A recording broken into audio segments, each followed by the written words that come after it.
Yes, friends, on a Monday, it's OGP, the One Giant Podcast, where I am Adam Armbrecht, also covering the Brooklyn Nets on the Locked On Nets podcast. Over there, you're going to find the healthy, wealthy, and wise season generational ticket holder for the New York Football Giants, Andy Makowitz. How are we, sir? Adam, it's March Madness, which I'm a big college basketball fan. I mean, every year there's at least one team that makes a run that you're like, who or what? It just so happens this year it's St. Peter's, right? Jersey City. Jersey City raised up, right? It's exciting. The best part about it was they beat both Kentucky and Murray State back to back to go to the Sweet 16. And the St. Peter's Twitter, Adam, they basically put a picture of the state of Kentucky and it said St. Peter's owned now because Murray State is in Kentucky. God, how do you not like March Madness? I know that you're a big NBA guy with the Nets, but the excitement of like the one game, like anything can happen, David versus Goliath, is exciting in its own right. No, listen, everyone's brackets got busted. That was important for me. I think that made it exciting for me from that standpoint. I love it, and I enjoy it. I can get behind it, and I also think it's like this weird. So, are these teams good? Are the Kentuckys and Dukes of the world bad? Shouldn't they just be totally destroying these teams? It is a Cinderella story. There's also, by the way, I will say this: the madness of it all. So, good job on the NCAA from that standpoint. But there are too many games going on simultaneously to be able to fully enjoy it. That is a problem because there's no way how many people outside of Jersey City or Kentucky were watching live the St. Peter's game. Maybe you got the alert. You said, oh, my God, it looks like something's happening here, and you turn over. But you're not going to start with that game because there's too many other interesting, in between matchups there that you think could be first round upsets. So you're almost going, I'll check in with Kentucky second round, see what happens with them. Cut two. But I think that's a bad take, but that's because March Madness is like my Super Bowl. I love March Madness. Let's not get in the weeds here. I don't know what I will say is, Adam, they have the tickers across the top showing all the other games that are going on. If it's within like a 5-point game, there's 5 minutes left. You're like, I want to tune into that game. But anyways, yeah, St. Peter's. It looks like there's guys on there that are going to be your accountant. Or like the guy that like will be valeting your car because I know you're bougie like that, Adam. And then you have Kentucky that has all 5-star recruits, like going to be first round draft picks. It's just awesome. And as you can tell, the spring has sprung. It's getting nice outside. Like there's nothing but excitement over the past weekend. That's it, man. And it's great because there is obviously a lull as far as the season, NBA winding down, heading towards playoffs, etc. So listen, March Madness, enjoy it, kids. It's good for the whole family.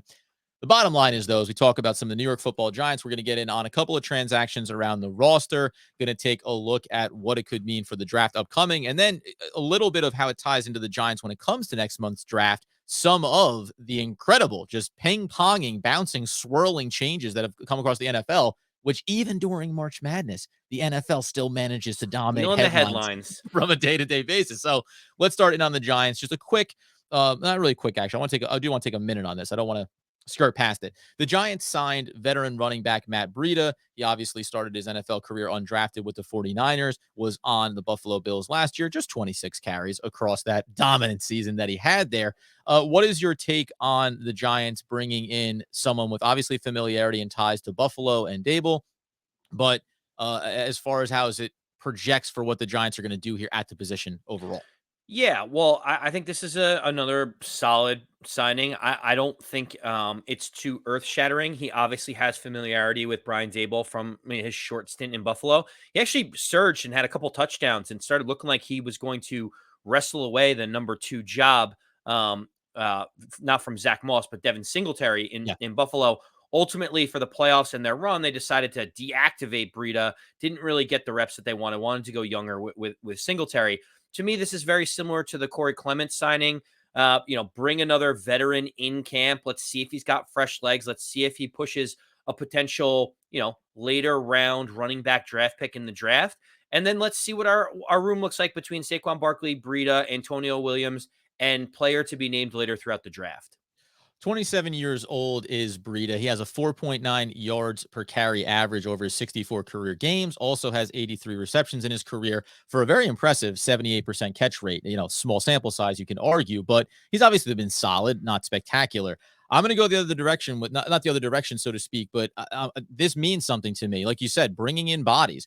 This is, though, unlike, say, last year when you brought in Booker and said, we're just looking for a healthy body in case Saquon Barkley is going to struggle here out of the gates. I think that the Giants are trying to stockpile options. They signed Williams, obviously, off of the Buffalo Bills as well. They still have Brightwell for the time being. See if that ends up playing out through the offseason. And then looking into the draft, I think that the Giants are preparing for the inevitable trade of Saquon Barkley. And, you're not looking at any of these guys and saying, there's the future of the position, but you can be looking at one or two of them and saying, there is the veteran experienced NFL player that has familiarity with our system in the case of Breida, who can be there for a rookie running back that we're going to draft to bring in to have on a cheaper number, obviously, and to replace effectively Saquon Barkley. We've said this before about Bradbury. We're saying it about Saquon Barkley, or at least I am. It's the market, right? What do the Giants want? What are they willing to let them go for? And then seeing how these free agent periods and leading towards the draft pan out, and even the beginning of the draft.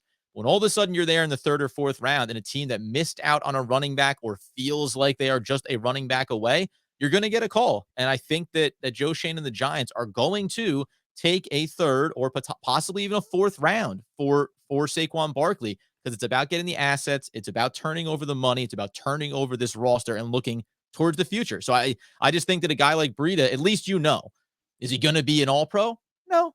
But can he come in like Booker did last year for this Giants team and be like, listen, I can carry the ball. I can run the system. I can catch passes out of the backfield. I think that that's what this is indicative of for Big Blue. Well, listen, you and I tend to slightly disagree on what we think the Giants are going to do directionally with Saquon. I think He is. he's Joe Shane and Dable look at him as a valuable enough asset where they want to keep him for the time being.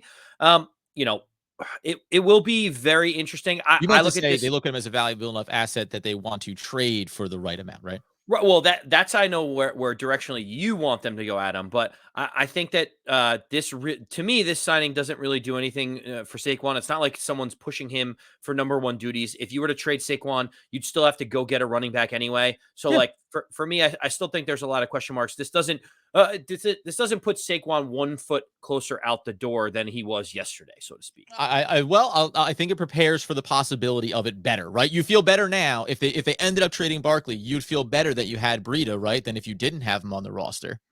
So it Sure, at but least but right, Marlon Mack is a free agent. There's a million yeah, free agent running backs that you actually could like pay. yeah. Yeah, you could pay $1 million or $2 million too to step in and take a featured role. So like for me, I don't for me personally, I don't think it says too much about Saquon, but I can understand that anyone that wants Saquon Barkley traded, anytime we bring in a running back, you're like, hey, we're building the room. They like Antonio Williams. They've got Matt Breida. We could take one of our fifth round picks and take a flyer on somebody, and all of a sudden we've revamped our entire running back room. Isn't the question too, because we'll move off it here in a second, isn't the question, we say coming from Buffalo, right? We were like, well, you never really had like an elite number one running back there, right? It was Singletary, and then you had Moss, and you're bouncing these players around, but never the true, not a guy that you considered walking in the door as the elite. This is going to be an electric player. Wasn't taking Najee Harris in the first round like the Steelers did, or taking a running back second overall as the New York Football Giants did. But it's interesting to think like, so do Joe Schoen, the former assistant GM, and Dable, the former offensive coordinator, did they look at that as this is a smart way that we can build it, or as, boy, if we had just gone and gotten an elite running back, that could have made the difference for us, right? Like philosophically, if they agreed coming out of there, then you'd say, oh, we'll look at the second and third rounds. I mentioned the other episode, Kenneth Walker out of Michigan State. There's been some rumblings. The Giants were at the Georgia Pro Day, really love Cooks, where that could fall. Or they say second, third round, yes. Or do they feel like, no, you need to have that proven elite commodity? Well, if anything, we'll tell you it's look at previous history. In 2019, they drafted a running back in the third round. That was Devin Singletary, and then Mhm. they weren't impressed with what Devin Singletary was doing. And the next season, in the third round in the 2020 draft, they went and got Zach Moss. So they've invested 2 third-round picks back to back. They may say this is the way we want to build the roster, or they may say it hasn't really worked out the way we wanted to. Maybe we need to do more to address our running back room. And with some reports that they really do love Cooks coming out of Georgia, as I said, was at that pro day. He's in that, how high will he go? 81, 112, right? Could the Giants have a viable chance to go get him in those range? It's all going to depend to, which we'll get into a second, how the draft plays out at the top. The other quick footnotes here from the New York Football Giants are they restructured Gano, so they brought his number down a little bit. You got to like that because he's been solid for the Giants, and I think you'd rather just have that box checked. We'll see what happens when it comes to the other side of the special teams room. Good note there. And then another additional note, free agent. I think once the turnover came with the regime, I had said if there's a world you could bring this player back, I wouldn't hate it. I liked him. Wasn't surprised that he's not going to be returning, and that's Lorenzo Carter, who's going to be signing with the Atlanta Falcons on a 1-year deal. It seemed inevitable when you look at the room. They brought in Quincy Roche last year, even though it's the previous staff. You still think you want to get a look at him and Cam Brown, Azeez Ojulari. You know they're going to add more bodies to this edge rushing linebacking core, restructured to retain Blake Martinez. This almost feels as slight of a footnote as anything, right? Because I liked Carter, but if you had given me one of probably 30 other linebackers or edge rushers from around the league over the last 4 years, I might have also said, yeah, I like this guy because he's been in the room, right? And I think familiarity maybe brings a little bit more of an elevation around your opinion of him. Well, familiarity is the reason why the Giants ended up losing out on him because Lorenzo Carter is from, he grew up he was born in Tennessee, but went to high school in Georgia, was a, 5-star recruit, basically, went to the University of Georgia, really considers Georgia his home. So when he signed here, it was not a very surprising signing. What was surprising is the Giants did make a run at re-signing Lorenzo Carter. They tried him on a 1-year deal. They were trying to say, come back. Let's see if we could, get your market value back up. But Atlanta put a bigger offer on the table than the Giants could afford. And that's because they're so strapped for cash that they couldn't even up it $1 million or $2 to try to see if they could compete with it. But ultimately, I think Lorenzo signing with their tough, what was it, 4 or 5 sacks in the last 4 games for Lorenzo Carter. He really started coming into his own. I would not be shocked if he has 8 or 9 sacks for an Atlanta team next year. And all of a sudden everyone says, why did this guy, leave the building? It's just tough when we're cash strapped. You can't go out and overpay guys who have underperformed on 1-year deals. Yeah, and like to your point, right? The Giants may have said, "Listen, we'd like to have you back on the 1, and then we can revisit it next off season," right? But if at that point, if you're Lorenzo Carter, you go, "Well, I can make a little more short term, and I can go back to what feels like home for me and be comfortable." That is a part of it. Again, 100%, right? I said this about Evan Ingram. I'm not going to be shocked if he goes and has a good year in Jacksonville. Now, Giants fans were fairly out on him, but turn around next offseason and go, why didn't the Giants look to retain him? Whatever. It's going to be the same thing. There can be talent. It comes down to, can we afford him? Where are the other positions of need? And we know how strapped the Giants have been here. So that being the case, though, Lorenzo Carter off to Atlanta, where, interestingly enough, as we think about the upcoming draft, it's kind of all ties in here with the Giants. Are they going to end up trading Saquon Barkley? Are they going to end up trading James Bradbury? How is it going to impact what they do at the top of the draft? There's been so much going on starting in Atlanta in the last handful of days that this has created a bit of a whirlwind. And I think it's hard now to pinpoint where teams are going to go in the draft because so much has changed now in the last week and a half when you count in free agency as well.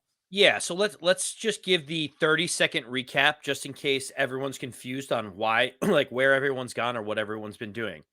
The Houston Texans traded Deshaun Watson to the Cleveland Browns for 3 first-round picks and Sure. a bunch of different items. Then, in corresponding moves, you have the Colts who have traded Carson Wentz to the Commanders in Washington, and now the Colts have an opening, and you're like, oh, maybe Baker Mayfield will go there. Nope. What ends up happening is one of the teams that was in on Deshaun Watson, the Atlanta Falcons, is now trading Matt Ryan to the Colts for a 3rd-round draft pick, filling that void. You may say, oh, well, that means Atlanta probably has it as an opening now. Well, it sounds like Marcus Mariota is coming in for a visit, potentially, kind of a stopgap year type of quarterback, has familiarity with their head coach, Arthur Smith. All of this is moving around. And there's a bunch of musical chairs going on right now, Adam.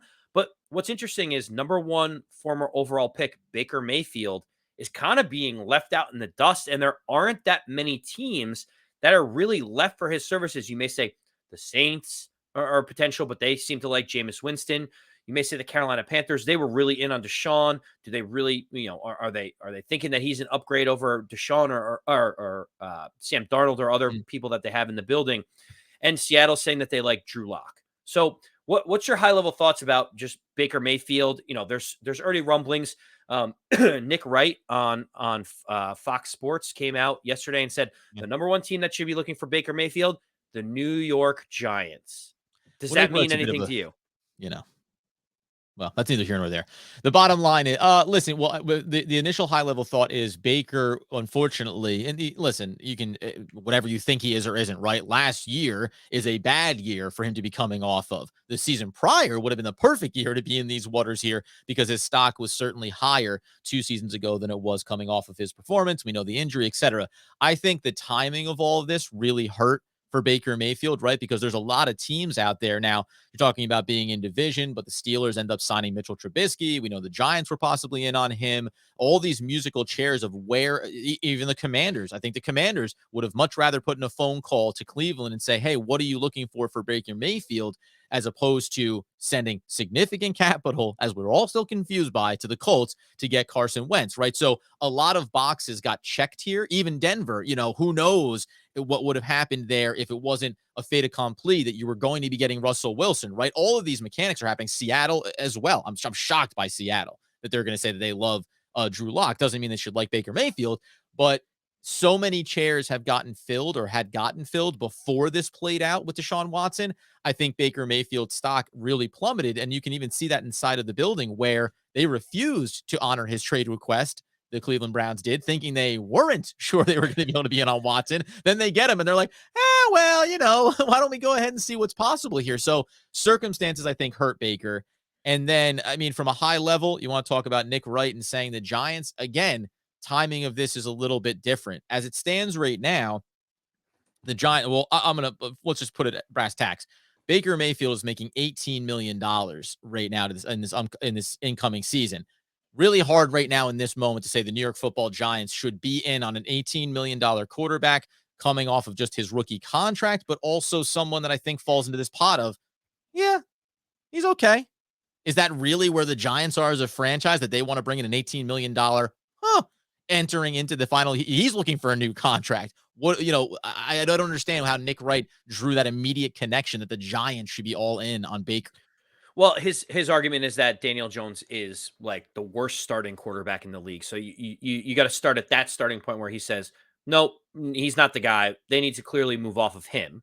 Okay, well, then the scenario I would have painted in this picture would be, because right now Daniel Jones, if they were to trade him, you're talking about basically even money, $4 million dead, $4 million in cap space. If this was happening again a few weeks ago, you could make the case, listen, you want to drop Daniel Jones and you want to take a flyer on Baker Mayfield, sure, but again, if you're Joe Shane and Dable, aren't you probably looking at Daniel Jones and Baker Mayfield maybe in the same basket-ish of like, yeah, two young quarterbacks, maybe victims of circumstance, so to speak.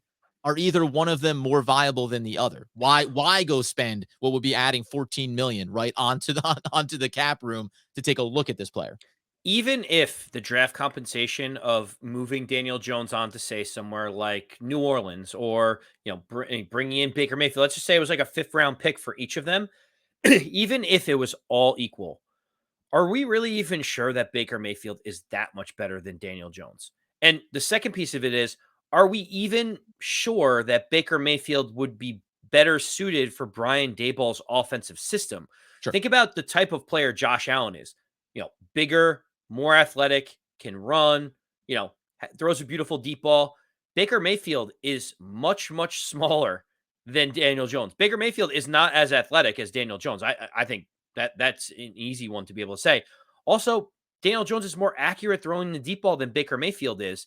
They have roughly the same quarterback passer ratings or throughout their career. I'm not convinced that they would look at Baker Mayfield and say, we want a shorter, less athletic, more inaccurate quarterback, and hopefully he's better than whatever Daniel Jones could be. Well, so and it's funny too, because I actually think I think that Nick Wright is wrong in this instance, and I think it actually it should be telling about how Giants fans should be feeling about Daniel Jones. Like, it's to your point. You wouldn't want Baker Mayfield.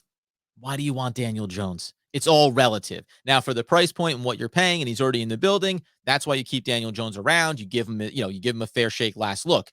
But there's no reason to go out and bring in a fair shake last look at a higher price point and at the cost of an asset, right? That's what I don't understand. The only part that I would agree on, and whether or not Nick said it, but you mentioned it, If you could trade Daniel Jones, I would trade Daniel Jones. And I would let Tyrod Taylor go into the season. And maybe you want to bring in another young quarterback in the draft at some point, whatever it may be, right? You could paint that picture for me. But this idea that the Giants should be in on Baker Mayfield, again, who's going to want to get a contract. It's literally bringing in another version of what you're currently dealing with in-house. And I think you're correct too.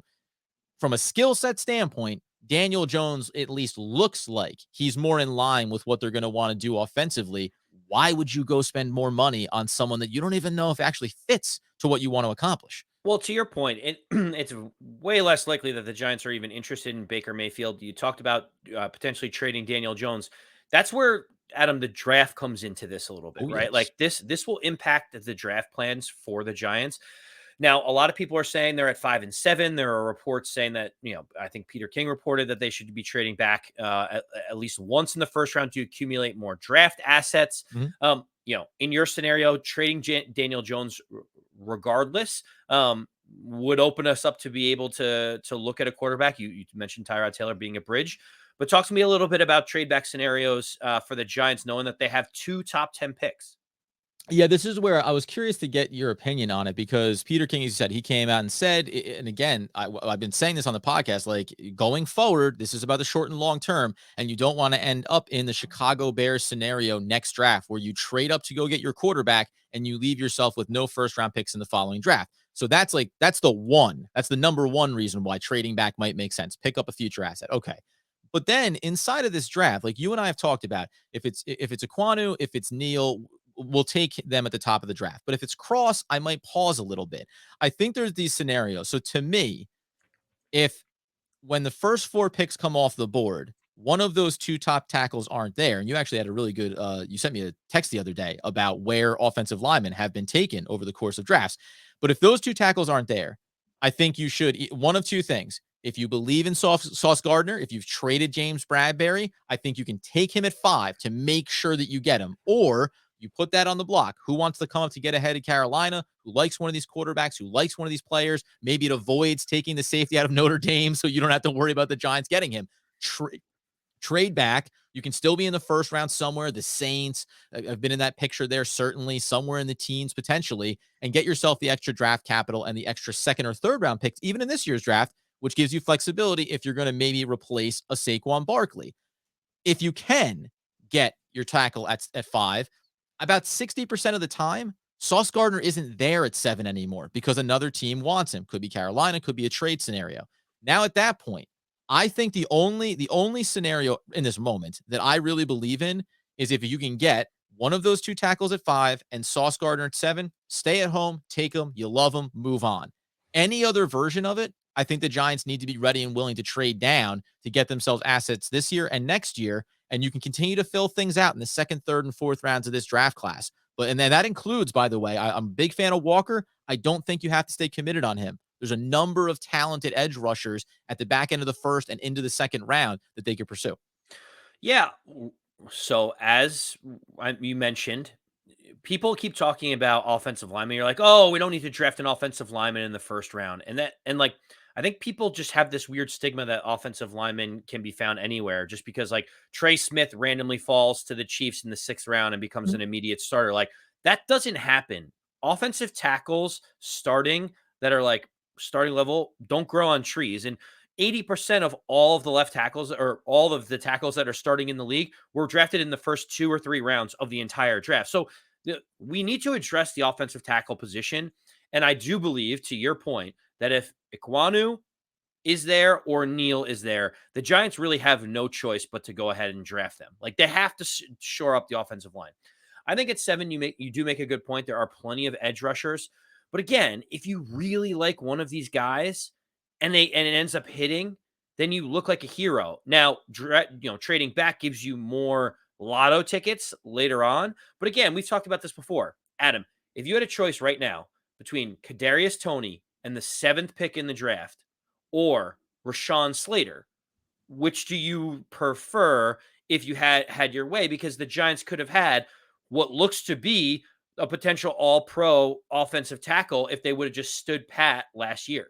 Oh, well, yeah, no, of course. Right. And that's the difference. So that's why offensive lineman to me is different when you have those known commodities. We talked about that last year, what it feels like a disaster. Even though we were so excited about Kadarius Toney, you don't forget what you could have been doing at that top there.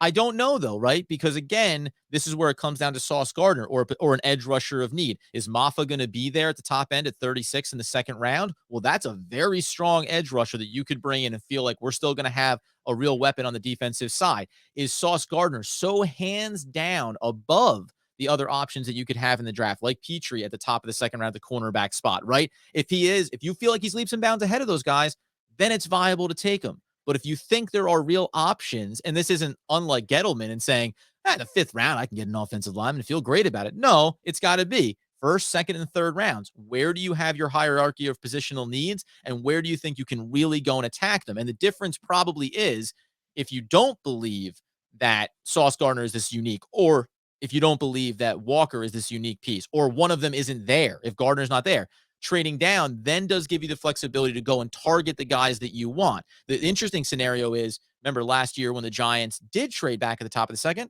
and still got themselves Azeez Ojulari, right? Like that was one that seemed like it really worked out for Big Blue in that instance, where maybe the first round you disagree with. It's interesting. And as we've walked through so many of these prospects, I think you do have to live in this reality of, while the board may list 1 to 32 as far as where these guys should go, it doesn't mean that 32 going at 21 is some type of travesty, right? Like the talent margin here is a lot closer than the digit next to the name, I think. And that's probably the difference here. The curiosity for me is, where is Sauce Gardner really in the true spectrum of the cornerback class here? Is he worthy of that? Because there's other guys around him too. We and the Giants fan base just seem to feel like Gardner is the clear-cut guy that we want. But there's two or three other corners in the top 15 of a lot of these mocks. So how can I say that we need to go take him at 7 if there could be multiple other guys that are as good potentially as Gardner? Adam, I just need to correct you on one thing there. You talked about Dave Gettleman saying that he could go get a guard in the fifth round. You know, like last year in the draft when we were desperate for any offensive lineman. And do Whoa. you remember how many Dave Gettleman drafted? There's like Just by 7 or 8, I think, right? Oh, yeah, I think it was we only had 6 draft picks, I think, and he That was the drafted crazy oh, yeah, part. oh, wait, 0 offensive linemen. So, not even Gettleman is thinking that he could get him in the 5th round. He's like, I got 1 offensive lineman over the last 5 years. Should be Shane good to go at this Lemieux point." referring to 2 Yes, years Shane prior. Lemieux Yes. a couple of years ago, but yes, he completely did that. I listen, there is a ton of talent. It does feel like Sauce Gardner is a step ahead of everyone else at his position, so you do get that positional value. What I think is going to be fascinating is the latest rumors, and this is when the rumor mill kicks up. Who knows if it's true or not? Malik Willis is getting a lot of love to the Detroit Lions potentially in that spot. There's a lot of talk about Kyle Hamilton being in a position, maybe even the Jets would go up and get him. For the Giants, if a guy like Malik Willis or Kyle Hamilton starts catapulting into those top 4 picks, Adam, you're talking about the Giants being able to then be in the discussion for Aiden Hutchinson. You're talking about them being potentially in on Neil or Aquanu, as we said. Kayvon Thibodeau, even though he Mhm. keeps falling because of his quote-unquote character concerns, the Giants could be sitting there and get 2 top-flight talented players, and maybe all of a sudden they don't have to draft back to get more capital, because what if Evan Neal and Sauce Gardner all of a sudden fall to them, right? Like there could be a scenario where this happens for the Giants. You're like, this is just too good to be true. No, 100%. And that's what's so funny about it. It's like in one breath, I can tell you this is why they need to be trading back, unless, and just to, because I am a king of multitasking, ran a mock draft in the background while we were doing this conversation. And it was Neil at 5, stayed at home at 7. Gardner is there, stayed at home at 36, where Maffa was there for them at 67. Channing Tindall, the linebacker out of Georgia, real value on the defensive side. Grab Nick Cross, the speed 4.34 safety out of Maryland, and then picked up an offensive weapon in Christian Watson at 112 in terms of just, those are the first 4 rounds, adding value on both sides of the ball and not making any moves. The question in these scenarios is, are those 5 players that I listed, are those better, to your point, right? Would you rather have Slater or the 7th overall pick and having Kadarius Toney? It'll be the same thing. Would you rather these handful of players, or would you rather 1 less now and maybe 2 more opportunities in next year's draft class? And it'll be interesting because based on what happens at 5 and 7, Andy, That's how you compare with Kadarius Toney. Because it's now going to be, would you rather have Rashawn Slater or would you rather have Sauce Gardner and Kadarius Toney or Neal and Kadarius Toney, right? And that's going to be the comp that we won't have the answer for maybe for another season. Well, Adam, at the end of the day, there's one key point that we both can agree on no matter what direction it is. Oh, let's say. It is, thank goodness, Joe Shane and not Dave Gettleman is responsible for making that decision this year. Yeah. Good Lord. I mean, think about it. You could have him draft another running back. You know, Kenneth Walker could go 7 and he could look to flip, Saquon for a 7th round pick. And we could be in that scenario all over again. Instead, like How all of a would it sudden be to be like, listen, I learned from my mistakes, guys. We're trading Saquon for a 4th round pick, and we're going to clean this thing up with Kenneth Walker, 7th overall. I said I wasn't going to do it at 2. This is 5 whole picks later, guys. and this is my second gold jacket. I'm just redoing it. Like I've got it this time. Don't worry, trust me. No, in Joe Shane we trust, as we've talked about all off season, Adam. He's making calculated moves with limited cap space. This is his first draft. There are plenty of holes to fill. And the good thing about having plenty of holes to fill is the Giants have a couple of these high picks and will have instant impact type of players at the top of the draft. You better believe it, man. There are, as we say, a lot of different opportunities here for the New York Football Giants. Still a long way to go. Free agency is going to continue to progress here. Different moves are going to happen around the league that could impact how pursued James Bradbury could be, how pursued Saquon Barkley would be. So there's still a lot of time here. Over a month before the draft is going to be here when the Giants will really start to make big, important franchise decisions. It'll just be interesting, man, because there are, and I say, a lot of viable offensive line prospects, one in particular that I'll tease you for tomorrow's episode that I'm starting to get my eye on. He's a convert from another position. That's your hint. Talk about a trade down scenario tomorrow and how the Giants could still address all of their key needs and maybe add extra offensive weapons like the running back position. Follow us over on YouTube. Get the podcast wherever you get those needs fulfilled. Hit the like button. Some people have been saying that in the comments. I should be saying hit the like button if you're subscribing already. And then, in the meantime, as Andy Makowitz would want, need, and nay, demand the fine people know. As always, let's go Big Blue.